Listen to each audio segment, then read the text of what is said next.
Jawa Tengah merupakan salah satu provinsi yang terletak di Pulau Jawa.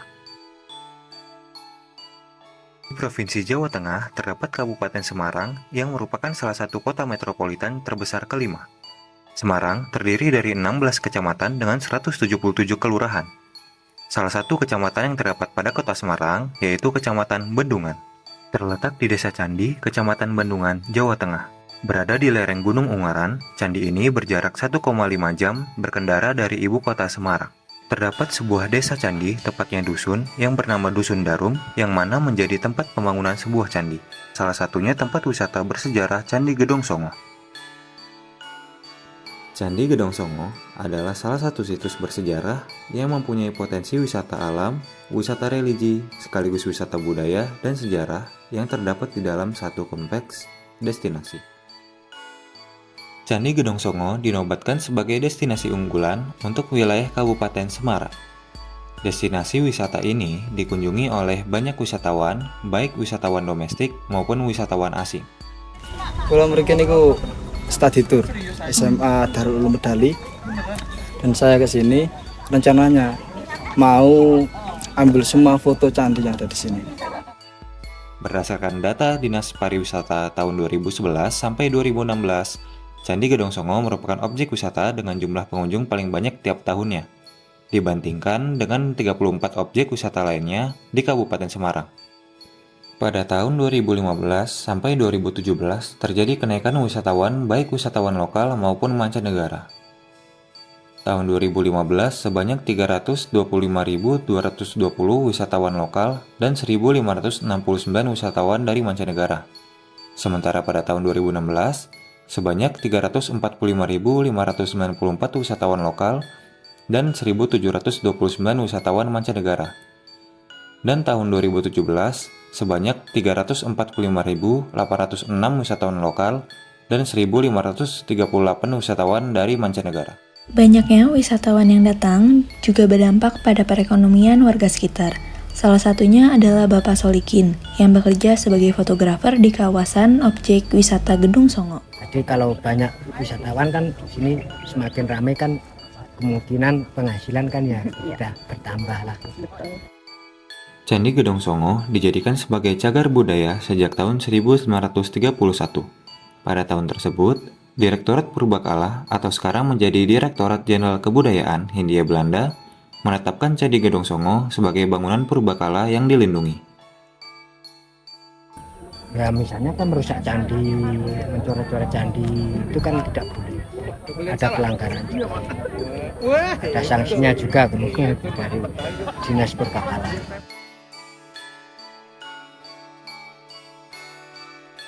Candi Gedong Songo juga dilindungi oleh Undang-Undang Republik Indonesia Nomor 11 Tahun 2010 tentang Cagar Budaya. Hal tersebut sebagai upaya pelestarian situs cagar budaya dengan tujuan yang sebagaimana tercantum dalam Pasal 3. Selain itu, diperlukan juga kesadaran wisatawan dan masyarakat sekitar untuk menjaga dan melestarikan cagar budaya Candi Gedong Songo. Ya memang harus dilestarikan ya, ini kan peninggalan ya. Jadi kita harus bisa menguri-uri lah ya. Kita kan sebagai warisan budaya gitu kan. Lebih baik ini ya dijaga lah kelestariannya gitu. Candi Gedong Songo adalah nama sebuah kompleks bangunan candi peninggalan peradaban Hindu. Sehingga masih terlihat beberapa umat Hindu yang melakukan bersembahyangan di candi ini. Ya sebagian kalau orang-orang yang tertentu seperti orang Bali kan ini kan candi ini kan Hindu. Nah itu sering buat sembahyang. Yang pengamat sini itu kan peninggalan dari Kerajaan Kalingga, Putri Sima. Kalau abadnya sekitar abad ke-7 sampai abad ke-9. Candi Gedong Songo dibangun pada masa kekuasaan atau pemerintahan dinasti Sanjaya Hindu pada abad ke-8 Masehi. Keberadaan candi-candi ini diungkapkan pertama kali oleh Lawton pada tahun 1740. Kemudian tahun 1840 dilaporkan kepada Thomas Stanford Raffles sebagai Candi Banyu Kuning. Di dalam bukunya yang berjudul The History of Java, 1817, Raffles mencatat kompleks tersebut dengan nama Gedong Pitu karena hanya ditemukan 7 kelompok bangunan. Candi Gedong Songo terbagi atas 5 kelompok percandian, yaitu Candi Gedong 1, Candi Gedong 2, Candi Gedong 3, Candi Gedong 4, dan Candi Gedong 5. Pada tahun 1928 sampai dengan 1929 Masehi, kantor Dinas Purbakala pada zaman pemerintahan Belanda melakukan pemugaran terhadap Candi Gedong 1. Kemudian pada tahun 1929 sampai dengan 1931 dilakukan pemugaran lanjutan terhadap Candi Gedong 2. Pada tahun 1977 sampai dengan 1978, Candi Gedong 3, Candi Gedong 4, dan Candi Gedong 5 dipugarkan oleh Suaka Peninggalan Sejarah dan Purbakala Jawa. Candi Gedong Songo merupakan candi agama Hindu Siwa. Langgam arsitektural dari Candi Gedong Songo termasuk dalam gaya klasik tua atau gaya Mataram kuno. Secara vertikal, candi ini terdiri atas kaki, tubuh, dan atap candi. Arsitektur bangunan candi memiliki khas menggunakan langgam Jawa Tengah yakni berbentuk tambun dengan atap berupa stupa atau ratna yang berundak-undak. Di antara kaki dan tubuh candi terdapat selasar yang cukup besar, berfungsi sebagai tempat ritual, pradaksina, dan proses ritual mengelilingi objek candi. Ukiran pada candi di Jawa Tengah, reliefnya timbul agak tinggi. Selain itu, pada langgam Jawa Tengah, hiasan lukisan lebih terkesan naturalis karena langgam Jawa Tengah lebih banyak terpengaruh kesusastraan India. Pada kelompok candi yang berjumlah 3, masing-masing candi tersebut memiliki hierarki di antaranya candi induk atau besar, candi apit atau sedang, candi perwara atau nandi atau kecil. Candi terbuat dari batu andesit baik pada eksterior maupun interiornya. Di Pulau Jawa, pernah berdiri sebuah kerajaan yang bernama Kalingga. Kerajaan ini diperintah oleh seorang raja putri yang bergelar Putri Sima. Beliau adalah seorang ratu yang terkenal adil dan bijaksana. Sang ratu selalu mengajarkan kepada rakyatnya agar berbuat jujur dan bertanggung jawab. Guna mendekatkan sujud kepada Hyang Tunggal, sang ratu berkeinginan membangun candi sebagai persembahan kepada Hyang Widi Wasesa. Para penggawa sang ratu menunjuk Hajar Salokantara untuk mengemban tugas tersebut dibantu oleh Hajar Watangrono dan seluruh penggawa keraton bersama-sama beberapa orang rakyat Kalingga. Persiapan selesai, mereka menuju arah barat seperti yang diperintahkan sang ratu, kemudian melanjut ke arah selatan. Di saat Hajar Salontara bersemedi meminta petunjuk Tuhan Yang Maha Esa mengenai tempat dibangunnya candi, Hajar Watangrono memerintahkan para prajurit agar mulai bekerja membangun candi. Karena, menurut Hajar Watangrono, di tempat itulah pantas didirikan bangunan candi yang dimaksudkan Ratu Sima tanpa berunding dengan Hajar Salokantara. Terjadilah perbedaan pendapat di antara para prajurit. Perbedaan pendapat kedua resi berakibat perselisihan para pengikut dan suasana memuncak menjadi pertempuran sengit. Begitu pula dengan Hajar Watangrono dan Hajar Salokantara berambisi saling mengalahkan. Dalam waktu yang tidak lama, Hajar Salokantara dapat mengalahkan Hajar Watangrono. Keduanya lalu bersalaman sebagai pengajuan tahan maaf, lalu bersama-sama bersujud pada Hyang Tunggal, agar segera menemukan puncak Meru Suralaya. Disitulah Hajar Salokantara bersemedi. Akhirnya, semedi Hajar Salokantara selesai, ia telah mendapat ilham bahwa tempat yang akan dituju masih agak ke utara sedikit. Setengah hari mereka berjalan, sampailah di tempat yang dituju. Pembangunan candi pun berjalan lancar. Kemudian, Hajar Salokantara berbicara di hadapan para pengikut mereka, yaitu Adi Watangrono, serta Ari Wulan dan para punggawa. Membangun candi ini suatu pekerjaan yang berat sekali. Di samping kesetosan bangunan dan ketabahan pembangunannya, kedua-duanya saling berkaitan.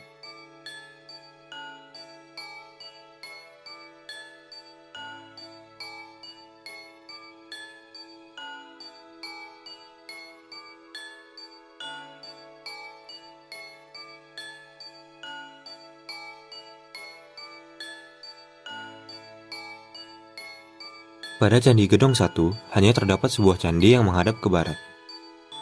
Sedangkan candi yang lainnya di Gedong 1 sudah runtuh. Satu bangunan utuh yang berorientasi menghadap ke arah barat. Denah candi berbentuk segi empat dengan ukuran panjang 6,64 meter dan lebar 6,58 meter. Berikut denah Candi Gedong 1. Bangunan candi ini berukuran relatif kecil dengan bilik candi berdenah bujur sangkar, dan tengahnya terdapat yoni atau patung Dewa Siwa. Tinggi Candi Gedong 1 berkisar antara 4-5 meter. Pada kaki candi terdapat ornamen berupa motif permata dan pahatan bermotif bunga atau padma, dan sulur-suluran yang sederhana. Tinggi batur sekitar 1 meter, dengan tangga menuju ruangan kecil dalam tubuh candi yang terletak di sisi timur. Permukaan batur membentuk selasar selebar sekitar 0,5 meter. Kala pipi pintu tangga masuk juga hanya ditemukan pada Candi 1. Digambarkan dengan mulut kala menelan pengapit tangga. Bentuk kala ini berwujud 3-dimensional sebagaimana patung, dengan unsur yang sama dengan kala lainnya. Tidak terdapat banyak ornamen pada dinding candi. Hanya ada ornamen kala Makara atau makhluk mitologi di atas relung. Pada Candi Gedong 1 terdapat ornamen yang menghiasi pintu candi yang disebut kala. Kala ditempatkan pada pipi kanan dan kiri gerbang candi. Kala yang ditempatkan di atas pintu atau gawangan selanjutnya disebut kala pintu. Pada Candi Gedong 1, kala dua rajala menunjukkan perwujudan yang 3-dimensional, sebagaimana patung. Sesuai dengan fungsinya, kala ini ditempatkan pada bagian sudut untuk mengalirkan air. Berkenaan dengan fungsinya ini, mulut kala dibuat lubang bulat. Unsur yang melekat sama sebagaimana kala pada umumnya. Hanya penggambaran mulut lengkap berahang atas dan bawah. Pada Candi Gedong 1, terdapat sebuah yoni atau pahatan yang menyimbolkan alat vital wanita. Ditemukan dalam ruangan Candi Gedong 1 yang menghadap ke arah utara. Dan ditemukan sebuah lingga atau pahatan yang menyimbolkan alat vital pria. Dinding dalam ruangan terdapat relung-relung untuk menempatkan sesajian, arca, atau lentera atau celupak. Namun, relung di luar candi sudah kosong. Tidak ditemukan arca-arca pada relung tersebut. Atap candi berbentuk segi empat bersusun dengan hiasan pola kertas tempel di sekelilingnya. Separuh dari puncak atap terlihat telah hancur. Pada atap candi, terdapat ornamen berupa motif permata sama seperti motif pada kaki candi. Lalu yang kedua yaitu Candi Gedong 2. Mendaki sejauh 500 meter, kita akan menemukan kompleks Candi Gedong 2. Candi utama di Gedong 2 ini menghadap ke arah timur, dan Candi Gedong 2 terdiri dari satu buah bangunan utuh yaitu satu bangunan induk, berhadapan dengan sebuah candi perwara yang telah runtuh. Di depannya terdapat candi perwara yang fungsinya sebagai penjaga Candi Gedong 2. Candi Gedong 2 berbentuk segi empat dengan ukuran panjang 5,84 meter dengan lebar 5,40 meter. Denah bujur sangkar bangunan candi induk ini memiliki luas sekitar 25 meter persegi. Bagian kaki candi terdiri atas alas yang rendah dan berbentuk susunan bingkai-bingkai padma yang rata tanpa diberi hiasan. Pada bagian kaki candi ini terdapat tangga masuk menuju bilik utama bangunan candi. Pada dinding luar sisi utara, selatan, dan barat terdapat susunan batu yang menjorok keluar dinding, membentuk bingkai sebuah relung tempat arca. Bagian depan bingkai relung dihiasi dengan pahatan berpola kertas tempel. Bagian bawah bingkai dihiasi sepasang kepala naga dengan mulut menganga. Di bagian atas bingkai terdapat hiasan kala Makara tanpa rahang bawah. Di pintu dan relung-relung candi terdapat kala Makara. Ornamen pada kala di Candi Gedong 1 dan 2 berbeda dengan candi lainnya, yaitu berjumlah seri berjumlah 1 dan 2, gigi seri berjumlah 6 buah dan diakhiri dengan taring. Pada bagian atap candi terdiri dari 3 balok susun, makin ke atas makin mengecil dengan puncak atap runcing. Puncak atap tersebut saat ini sudah tidak ada. Sekeliling masing-masing kubus dihiasi dengan pahatan pola kertas tempelan ragam hias simbar yang ditempatkan di atas bingkai mahkota di setiap sisi yang dihiasi seperti tubuh wanita yang sedang duduk. Simbar pada lapisan-lapisan atap berikut dihiasi tokoh-tokoh pria. Sedangkan simbar di lapisan paling atas tanpa ornamen.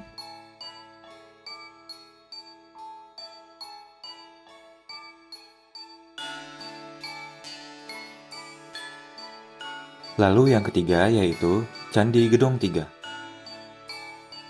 Posisi Candi Gedong 3 berada pada ketinggian 1297 meter di atas permukaan laut. Kelompok Candi Gedong 3 ini masih lengkap 3 buah, yaitu Candi Induk, Candi Apit, dan Candi Perwara. Candi Perwara berada di depan Candi Induk. Kedua bangunan yang menghadap ke timur mirip sepasang bangunan kembar, dan satu bangunan yang menghadap ke barat yaitu Candi Apit. Tubuh candi ini berdiri di atas batur yang rendah dengan denah dasar berbentuk persegi. Di setiap sudut terdapat hiasan berbentuk seperti mahkota bulat berujung runcing.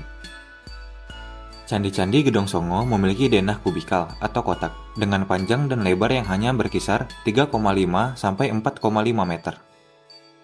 Tinggi Candi Gedong 3 sekitar 6 meter. Kaki candinya memiliki relung. Relung-relung ini kebanyakan tidak berisi arca.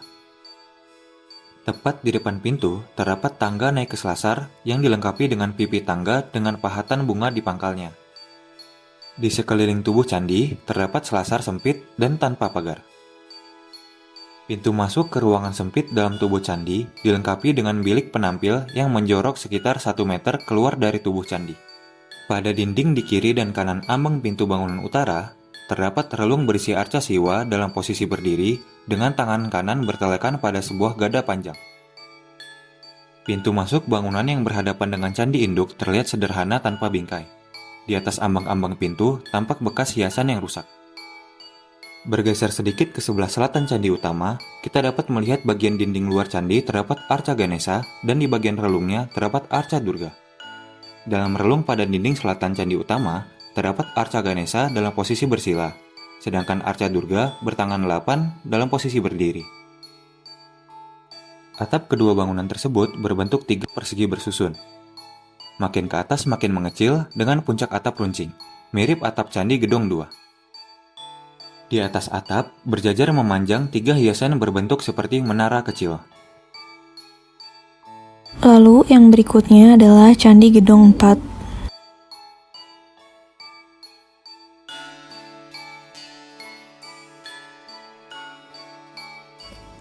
Candi ini berlokasikan di sebelah barat gugusan Candi Gedong 3 dan merupakan kelompok terbesar dalam kompleks Candi Gedong Songo. Posisi Candi Gedong 4 berada pada 1295 mdpl. Candi Gedong 4 terdiri dari satu bangunan utuh dan sejumlah reruntuhan bangunan lain di sekelilingnya. Belum diketahui bagaimana bentuk asli dan apa fungsi bangunan-bangunan yang telah runtuh tersebut. Namun, ada dugaan bahwa bangunan-bangunan itu merupakan Candi Perwara. Tangga naik ke selasar terdapat di sisi timur, tepatnya di depan pintu masuk ke ruangan kecil dalam tubuh candi. Tubuh candi berdiri di atas batur setinggi sekitar 1 meter dengan denah dasar persegi panjang. Pelipit atas batur menjorok keluar membentuk selasar sebesar 0,5 meter mengelilingi tubuh candi.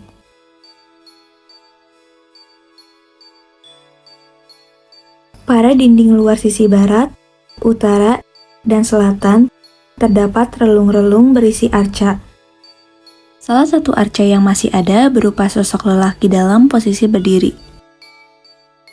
Pintu candi dilengkapi dengan semacam bilik penampil yang menjorok keluar sekitar 1 meter. Di atas ambang pintu dihiasi dengan pahatan kala makara tanpa rahang bawah. Di kiri dan di kanan ambang pintu terdapat relung tempat arca yang saat ini dalam keadaan kosong. Di bagian bawah ambang relung diberi hiasan yang sudah tidak jelas bentuk aslinya.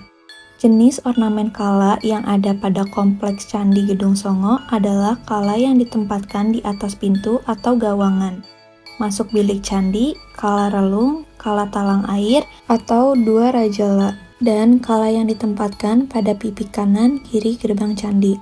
Selanjutnya disebut kala pintu, tampak dominan dilihat dari segi ukurannya, dan oleh karenanya keberadaannya menjadi pusat perhatian. Dilihat dari bentuknya secara keseluruhan tidak ada keseragaman antara candi satu dengan yang lainnya. Walaupun memiliki unsur pokok yang sama, yakni mata, hidung, telinga, mulut yang hanya rahang atas, gigi, dan taring, mata kala semuanya ditampilkan dalam bentuk bulat atau pelelengan, hidung besar, telinga berupa stilasi dedaunan. Unsur gigi ternyata dibuat dalam jumlah yang berbeda-beda. Atap Candi Gedong 4 berbentuk 3 persegi bersusun, makin ke atas makin mengecil, dengan puncak atap runcing, mirip atap Candi Gedong 2. Di setiap sudut terdapat hiasan berbentuk seperti mahkota bulat berujung runcing.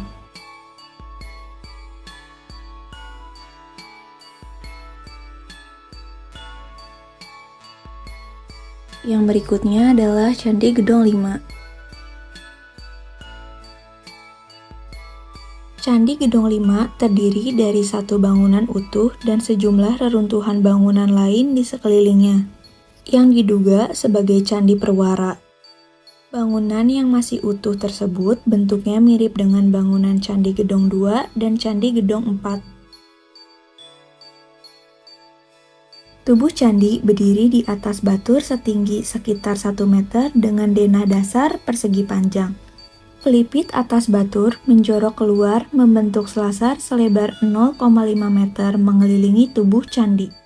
Tangga naik ke selasar terdapat di sisi timur, tepatnya di depan pintu masuk ke ruang kecil dalam tubuh candi. Pada dinding luar sisi barat, utara, dan selatan terdapat relung-relung berisi arca. Salah satu arca yang masih ada adalah arca Ganesha, dalam posisi bersila di atas bangku dengan kedua tangan di atas paha. Telapak tangan kiri menumpang di atas paha, sedangkan telapak tangan kanan berada di atas lutut. Saat ini, arca tersebut sedang dalam keadaan rusak. Pintu candi juga dilengkapi dengan semacam bilik penampil yang menjorok keluar sekitar 1 meter dari tubuh candi. Di atas ambang pintu dihiasi dengan pahatan kala makarat tanpa rahang bawah. Di kiri dan di kanan ambang pintu terdapat relung tempat arca yang saat ini juga dalam keadaan kosong.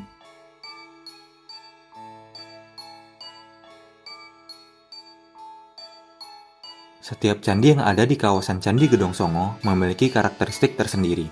Meskipun kini tidak lagi berjumlah 9 atau Songo seperti namanya, Candi Gedong Songo harus tetap dijaga kelestariannya, karena Candi Gedong Songo merupakan peninggalan peradaban kerajaan Hindu yang menyebarluaskan ajaran agama Hindu di Indonesia. Selain itu, pembangunan Candi Gedong Songo juga syarat akan makna. Candi Gedong Songo mengajarkan kita sebagai manusia untuk menahan hawa nafsu. Diperlukan kerjasama yang baik antara pemerintah, masyarakat sekitar, dan wisatawan yang datang ke objek wisata Candi Gedong Songo agar keindahan arsitektur serta nilai-nilai yang ada pada Candi Gedong Songo dapat terjaga kelestariannya.